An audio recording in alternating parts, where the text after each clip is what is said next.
వరంగల్ జిల్లాలో మాజీ ప్రధాని రాజీవ్ గాంధీ వర్ధంతి సందర్భంగా ఎంజీఎం సెంటర్లో ఆయన విగ్రహానికి కాంగ్రెస్ నాయకులు ఘన నివాళులు అర్పించారు. ఈ కార్యక్రమానికి జిల్లా కాంగ్రెస్ అధ్యక్షులు ఎండి ఆయుబ్ నేతృత్వం వహించగా మాజీ ఎమ్మెల్సీ పుల్ల పద్మావతి తదితరులు పాల్గొన్నారు.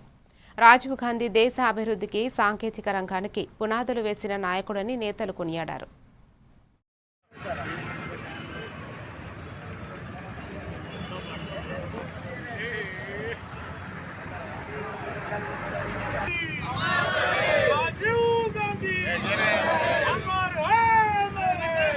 కాంగ్రెస్ పార్టీ పక్షాన దివంగత నేత మాననీయుడు రాజీవ్ గాంధీ గారి వర్ధంతి సందర్భంగా ఎంజిఎం సెంటర్లో ఇలా ఘనంగా పూలమాలలతో సత్కరించుకుంటూ అతనికి నివాళులు అర్పించుకోవడం జరిగింది.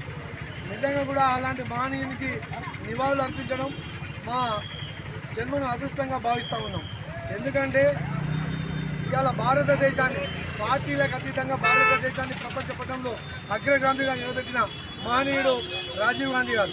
కంప్యూటర్ అయితేనేమి, 18 సంవత్సరాలకు ఓటు హక్కు అయితేనేమి చాలా ముందు చూపుతోటి ఎన్నో కఠినమైన నిర్ణయాలు తీసుకొని ఇవాళ ఆ రోజు ప్రైవేటు బ్యాంకులను కూడా జాతీయం చేసిన మహనీయుడు స్వర్గీయ రాజీవ్ గాంధీ గారు.